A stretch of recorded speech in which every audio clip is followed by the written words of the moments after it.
శాంతి. ఈరోజు Murali date 6 November 2023. బాబా చెప్తున్నారు, మధురమైన పిల్లల్లారా, దేహీ అభిమానులుగా అవ్వడంలోనే మీకు రక్షణ ఉంది. మీరు శ్రీమతం అనుసారముగా ఆత్మిక సేవలో నిమగ్నం అవ్వండి. అప్పుడు దేహాభిమానము అనే శత్రువు మీపైన దాడి చెయ్యదు అని బాబా అంటున్నారు. ఈరోజు మురళీలోని ప్రశ్న, వికర్మల బరువు తలపైన ఉంది అనేందుకు గుర్తు ఏమిటి? ఆ బరువును తేలిక చేసుకునే విధానం వినిపించండి. సమాధానము, ఎంతవరకైతే వికర్మల భారం ఉంటుందో అంతవరకు జ్ఞానం యొక్క ధారణ కూడా జరగదు. పదే పదే విఘ్నాలు కలిగించే వికర్మలు చేశారు, అవి మిమ్మల్ని ముందుకు వెళ్ళనీయవు. ఈ భారము నుండి తేలికగా అయ్యేందుకు నిద్రను జయించే నిద్రాజీతులుగా అవ్వండి. రాత్రుళ్ళు మేలుకొని తండ్రిని స్మృతి చేసినట్లయితే భారం తగ్గిపోతుంది, స్వయం తేలికగా అయిపోతారు. పాట. మాత ఓ మాత. ఓం శాంతి. ఇది జగదంబ మహిమ.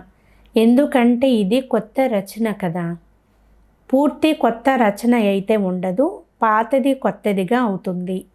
మృత్యులోకం నుండి అమరలోకానికి వెళ్ళాలి. ఇది జీవన్మరణ సమస్య. మృత్యులోకంలో మరణించి సమాప్తమైన అవ్వాలి, లేక జీవించి ఉండగానే మరణించి అమరి లోకానికైనా వెళ్ళాలి. జగన్మాత అంటే జగత్తును రచించే తల్లి. వీరు తప్పకుండా స్వర్గ రచయిత, బ్రహ్మ ద్వారా రచనను రచిస్తారు.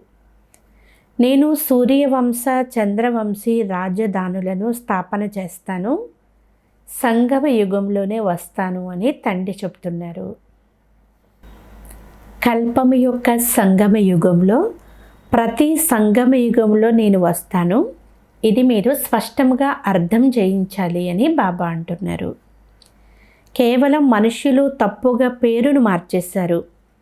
సర్వవ్యాపి జ్ఞానాన్ని ఎవరు వినిపిస్తారో వారిని ఇది ఎవరు చెప్పారు, ఎప్పుడు చెప్పారు, ఎక్కడ లిఖింపబడి ఉంది అని అడగాల్సి వస్తుంది. మంచిది. అలా చెప్పే గీతా భగవానుడు ఎవరు? శ్రీకృష్ణుడైతే దేహదారి. వారు సర్వవ్యాపి అయ్యేందుకు సాధ్యం కాదు. భగవద్గీతలో శ్రీకృష్ణుని పేరు మారిపోతే విషయం తండ్రికి వర్తిస్తుంది అని అర్థమవుతుంది. తండ్రి అయితే ఆస్తిని ఇవ్వాలి. నేను సూర్యవంశీ చంద్రవంశీ వారసత్వాన్ని ఇచ్చేందుకే రాజయోగాన్ని నేర్పిస్తాను అని బాబా అంటున్నారు. లేనట్లయితే 21 జన్మల వారసత్వాన్ని వారు ఎవరికిచ్చారు? బ్రహ్మ ముఖము ద్వారా బ్రాహ్మణులను రచించారు అని కూడా లిఖింపబడి ఉంది.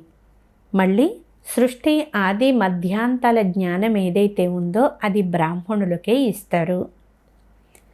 కనుక ఎవరు జ్ఞానమునిస్తారో వారు తప్పకుండా అర్థం చేయించేందుకు చిత్రాలను కూడా తయారు చేస్తారు. వాస్తవానికి ఇందులో వ్రాసే చదివే విషయమేది లేదు. కానీ దీనిని సహజం చేసి అర్థం చేయించేందుకు చిత్రాలు అనేకం బాబా తయారు చేయించారు. వీటి ద్వారా చాలా పని జరుగుతుంది. ఎవరికైనా జ్ఞానం అర్థం చేయించడం సహజతరం అయిపోతుంది అని బాబా అంటున్నారు. కనుక జగదంబకు కూడా మహిమ ఉంది. ఆమెను శివశక్తి అని కూడా అంటారు. శక్తి ఎవరి నుండి లభిస్తుంది? వరల్డ్ ఆల్మైటీ తండ్రి నుండి. వరల్డ్ ఆల్మైటీ అథారిటీ అన్న పదాన్ని కూడా వారి మహిమలో చెప్పాలి. అథారిటీ అనగా శాస్త్రాలు మొదలైన వాటి జ్ఞానము ఏదైతే ఉందో వాటి గురించి అయితే అందరికీ తెలుసు కదా. అర్థం చేయించే అథారిటీ ఉంది. అలాగే బ్రహ్మ చేతిలో కూడా శాస్త్రాలను చూపిస్తారు. బ్రహ్మ ముఖ కమలము ద్వారా సర్వ వేద శాస్త్రాల రహస్యాలను అర్థం చేయిస్తారు అని అంటారు. కనుక ఇది అథారిటీ అయ్యింది. పిల్లలైన మీకు బాబా అన్ని వేద శాస్త్రాల యొక్క సారాంశాన్ని అర్థం చేయిస్తున్నారు. ధర్మశాస్త్రము అని దేనిని అంటారో ప్రపంచంలోని వారికి తెలియదు. 4 ధర్మాలు ఉన్నాయని కూడా అంటారు. వాటిలో కూడా ఒక ధర్మము ముఖ్యమైనది. ఇది పునాది. మర్రి వృక్షపు ఉదాహరణ కూడా ఇస్తారు. దీని పునాది కుళ్ళిపోయింది, సాకూప శాఖలపైన నిలబడి ఉంది. ఇది ఒక ఉదాహరణ. ప్రపంచంలో వృక్షాలు చాలా ఉన్నాయి. సత్యయుగంలో కూడా వృక్షాలు ఉంటాయి కదా. కాకపోతే అడవి ఉండదు, ఉద్యానవనాలు ఉంటాయి. అవసరమైన వస్తువుల కొరకు అడవులు కూడా ఉంటాయి అని బాబా అంటున్నారు. కలప మొదలైనవి కావాలి కదా. అడవులలో కూడా పశు పక్షాదులు చాలా ఉంటాయి. కానీ అక్కడ అన్ని వస్తువులు మంచి ఫలదాయకంగా ఉంటాయి. పశుపక్షులు కూడా శోభనిచ్చే విధంగా ఉంటాయే కానీ మలినపరిచే విధంగా ఉండవు అని బాబా చెప్తున్నారు. ఈ పశుపక్షుల సౌందర్యమైతే కావాలి కదా. సృష్టి సతో ప్రధానంగా ఉన్న కారణముగా అన్ని వస్తువులు కూడా అక్కడ సతో ప్రధానంగానే ఉంటాయి. స్వర్గం అంటే మరేమనుకున్నారు అంటున్నారు బాబా. మొట్టమొదటి ముఖ్యమైన విషయము తండ్రి నుండి వారసత్వాన్ని తీసుకోవాలి. చిత్రాలు తయారవుతూ ఉంటాయి. అందులో కూడా బ్రహ్మ ద్వారా స్థాపన, విష్ణువు ద్వారా పాలన అని వ్రాయాలి. ఈ మాటలను మనుషులు అర్థం చేసుకోలేరు. కనుక విష్ణువు యొక్క 2 రూపాలైన లక్ష్మీనారాయణులు పాలన చేసేవారు అని వ్రాసినట్లయితే దీనిని అందరూ అర్థం చేసుకుంటారు. అయితే బాబా అంటున్నారు, కోటిలో కొందరు మాత్రమే అర్థం చేసుకోగలుగుతారు. ఆశ్చర్యవంతంగా వింటారు, వర్ణిస్తారు అని కూడా వ్రాయబడి ఉంది కదా. నెంబర్ వారి పురుషార్థం అనుసారంగా తమ పదవులను ప్రాప్తి చేసుకుంటారు. ఎక్కడో అక్కడి విషయాలు వ్రాయబడ్డాయి. భగవాను వాచ అనే పదం కూడా కరెక్టుగానే ఉంది. భగవంతుని బయోగ్రఫీలో పొరపాటు జరిగినట్లయితే సర్వశాస్త్రాలు కూడా ఖండితమైపోతాయి. తండ్రి రోజు రోజుకు మంచి మంచి పాయింట్లు ఇస్తూ ఉండడం చూస్తున్నాము. మొట్టమొదట భగవంతుడు జ్ఞాన సాగరుడు, మనుష్య సృష్టికి బీజరూపుడు అనేది స్వయం నిశ్చయం చేసుకోవాలి. అందరికీ నిశ్చయం కలిగించాలి. చైతన్యమైన బీజంలో ఏ జ్ఞానం ఉంటుంది? తప్పకుండా వృక్ష జ్ఞానమే ఉంటుంది. కనుక ఆ జ్ఞానాన్ని తండ్రి వచ్చి బ్రహ్మ ద్వారా అర్థం చేయిస్తారు. బ్రహ్మ కుమారి కుమారుల పేరు బాగుంది. ప్రజాపిత బ్రహ్మ కుమార్ కుమారీలు అనేక మంది అయితే ఉన్నారు కదా. ఇందులో అంధవిశ్వాసం యొక్క మాటేమీ లేదు. ఇదంతా రచన కదా. మమ్మ, బాబా మరియు మీరు మాతాపితలు అని అందరూ అంటారు. జగదంబ సరస్వతి అంటే ఆమె బ్రహ్మపుత్రిక. ఆమె ప్రాక్టికల్గా బ్రహ్మ కుమారి. కల్పక్రితం కూడా బ్రహ్మ ద్వారానే భగవంతుడు నూతన సృష్టిని రచించడం జరిగింది. ఇప్పుడు మళ్ళీ తప్పకుండా బ్రహ్మ ద్వారానే రచన జరుగుతుంది. సృష్టి ఆది మధ్యాంతం యొక్క రహస్యాలను తండ్రి వినిపిస్తారు. అందుకే వారిని జ్ఞానసాగరులు అని అంటారు. బీజములో తప్పకుండా సృష్టి చక్రం యొక్క జ్ఞానం పూర్తిగా ఉంటుంది. వారి రచన చైతన్య మనుష్య సృష్టి. తండ్రి రాజయోగాన్ని కూడా నేర్పిస్తారు. పరంపిత పరమాత్మ బ్రహ్మ ద్వారా బ్రాహ్మణులకు నేర్పించడం జరుగుతుంది. ఈ బ్రాహ్మణులే కదా మరలా దేవతలుగా అవుతారు. వినేటప్పుడు అందరికీ ఆనందం కలుగుతుంది. కానీ దేహాభిమానం కారణంగా ఎంత ధారణ చెయ్యాలని అనుకుంటారో అంత ధారణ జరగడం లేదు. ఇక్కడ నుండి బయటకు వెళ్ళగానే సమాప్తమైపోతుంది. అనేక ప్రకారాలైన దేహాభిమానం ఉంది. కావున ఇందులో చాలా శ్రమ చేయాలి అని బాబా అంటున్నారు. నిద్రను జయించేవారిగా అవ్వండి. దేహాభిమానాన్ని వదలండి. ఆత్మాభిమానులుగా అవ్వండి అని తండ్రి చెప్తున్నారు. రాత్రి మేల్కొని కూడా స్మృతి చేయాలి. ఎందుకంటే మీ తలపైన జన్మ జన్మల యొక్క వికర్మల భారం అయితే ఉంది కదా. ఇది మిమ్మల్ని ధారణ చెయ్యనివ్వదు. ఎలాంటి కర్మలు చేశారు అంటే దాని కారణముగా ఆత్మాభిమానులుగా అవ్వరు. చాలా గొప్పలు చెప్పుకుంటారు, మేము 75% స్మృతిలో ఉంటున్నాము అని. ఈ విధంగా కూడా చార్టులో వ్రాసి కొంతమంది పిల్లలు బాబా వద్దకు పంపిస్తూ ఉంటారు. కానీ అది అసాధ్యము అని బాబాకైతే తెలుసు కదా. అందరికంటే ముందుకు వెళ్ళేవారే స్వయంగా చెప్తారు, స్మృతి చేసేందుకు ఎంతగా ప్రయత్నం చేసినా కూడా మాయ మరిపింపచేస్తుంది. సత్యమైన చార్టు వ్రాయాలని బాబా కూడా తెలియజేస్తున్నారు కదా.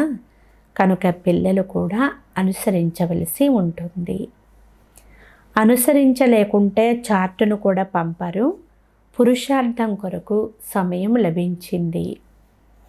ఈ ధారణ అంత సులభం కాదు. బాబా అంటున్నారు, జ్ఞానాన్ని ధారణ చేయడము అంటే పిన్నమ్మ ఇంటికి వెళ్ళినంత సులువైతే కాదు. ఇందులో మీరు అలసిపోకూడదు. కొందరు అర్థం చేసుకునేందుకు సమయం తీసుకుంటారు. ఈరోజు కాకుంటే రేపైనా అర్థం చేసుకుంటారు. ఎవరైతే దేవీ దేవత ధర్మం వారిగా ఉంటారో, ఇతర ధర్మాల్లోకి వెళ్ళిపోయి ఉంటారో వారు తప్పకుండా తిరిగి వచ్చేస్తారు అని బాబా అంటారు.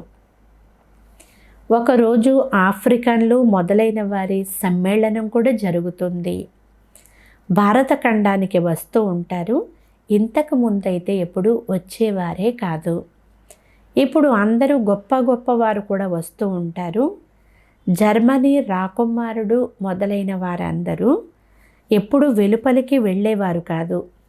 నేపాల్ రాజు అయితే అసలు ఎప్పుడు రైలునే చూడలేదు అంటున్నారు బాబా. తమ పరిమితులను దాటి బయటకు వెళ్ళే అనుమతి లేదు.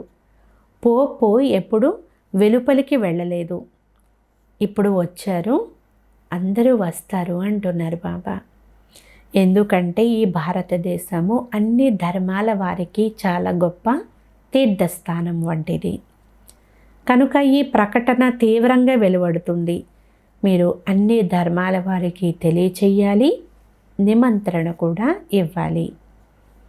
అయినా ఎవరు దేవతా ధర్మము నుండి కన్వర్ట్ అయి ఉన్నారో వారే జ్ఞానాన్ని తీసుకుంటారు.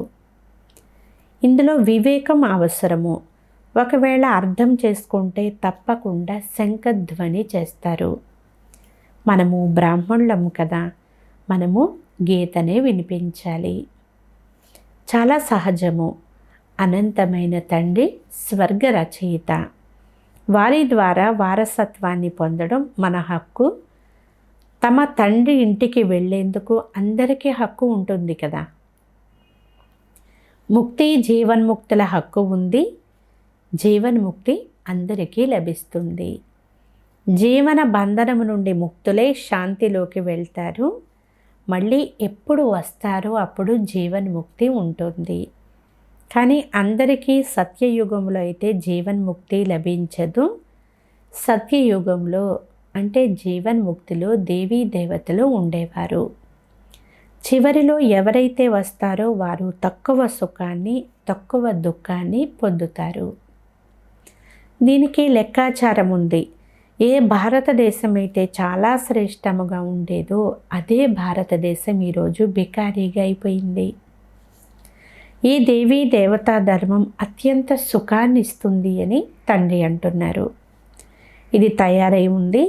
అందరూ తమ తమ సమయానుసారంగా తమ తమ పాత్రలను అభినయిస్తారు.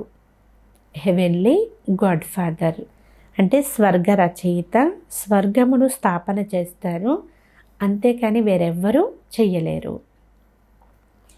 క్రీస్తుకు 3000 సంవత్సరాల క్రిందట తప్పకుండా స్వర్గం ఉండేది, నూతన ప్రపంచం ఉండేది. ఈ విషయమైతే కరెక్ట్గానే చెప్తారు. యేసుక్రీస్తు సత్యయుగంలోకి రాలేడు. అతడు మళ్ళీ తన సమయంలో మాత్రమే వస్తాడు. మళ్ళీ తన పాత్రను పునరావృతం చెయ్యాలి. ఈ విషయాలన్నీ బుద్ధిలో ఎవరికైతే కూర్చుంటాయో వారు మాత్రమే శ్రీమతాన్ని అనుసరిస్తారు. అందరి బుద్ధి ఒకే విధంగా ఉండదు కదా. శ్రీమతాన్ని అనుసరించాలన్నా కూడా చాలా ధైర్యం ఉండాలి అంటున్నారు బాబా. తర్వాత శివబాబా, మీరు బ్రహ్మ మరియు జగదంబ ద్వారా ఏమి తినిపిస్తారో, ఏది ధరింపచేస్తారో అదే తీసుకుంటాము. బ్రహ్మ ద్వారానే అంతా చేస్తారు కదా, కనుక ఇరువురు కంబైన్డ్గా ఉన్నారు. బ్రహ్మ ద్వారానే కర్తవ్యాన్ని చేస్తారు. శరీరాలైతే రెండు కలిసి లేవు. కొందరి కంబైన్డ్ శరీరాలను కూడా బాబా చూశారు. రెండు ఆత్మలైతే వేరువేరుగా ఉంటాయి. ఇతనిలో బాబా ప్రవేశం చేస్తారు. వారు జ్ఞానసాగరులు. వారు జ్ఞానాన్ని ఎవరి ద్వారా ఇవ్వాలి? కృష్ణుని చిత్రమైతే వేరే, ఇక్కడ బ్రహ్మ కావాలి. వాస్తవానికి బ్రహ్మ కుమారి కుమారులు ఎంతమంది ఉన్నారు? ఇది అంధవిశ్వాసం ఏమీ కాదు. దత్తు పిల్లలను భగవంతుడు చదివిస్తున్నారు.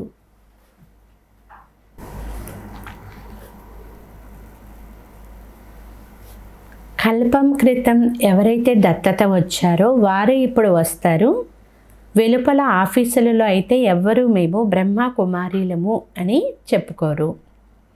ఇది గుప్తమైనది. శివబాబా సంతానమే, కానీ నూతన సృష్టి రచనను రచించవలసి వస్తుంది. పాత నుండి కొత్తదిగా తయారు చేస్తారు. ఆత్మలో మలినం ఎప్పుడైతే కలుస్తుందో అప్పుడు ఆత్మ పాతదిగా అయిపోతుంది. బంగారంలోనే మురికి పడుతుంది. అప్పుడు అది అసత్యముగా, అంటే కల్తీగా అయిపోతుంది కదా. అలా ఆత్మ కల్తీ అయినప్పుడు శరీరం కూడా కల్తీ అవుతుంది. మళ్ళీ సత్యముగా ఎలా అవ్వాలి? అసత్యమైన వస్తువులను పవిత్రంగా చేసేందుకు అగ్నిలో వేస్తారు. మరి ఎంత పెద్ద వినాశనం అవుతుంది. ఈ పండుగలు మొదలైనవన్నీ కూడా భారతదేశానివే.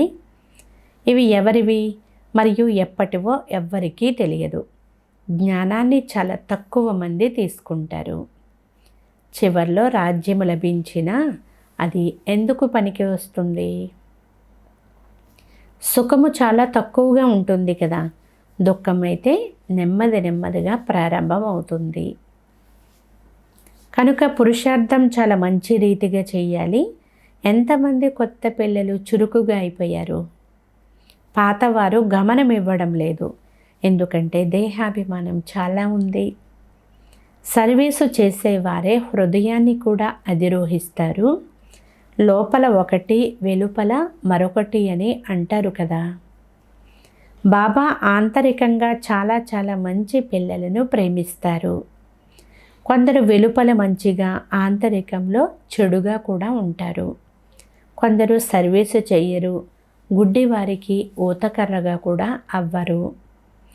ఇప్పుడు ఇది జీవన్మరణ ప్రశ్న. అమరపురిలో మీరు శ్రేష్టమైన పదవిని పొందాలి.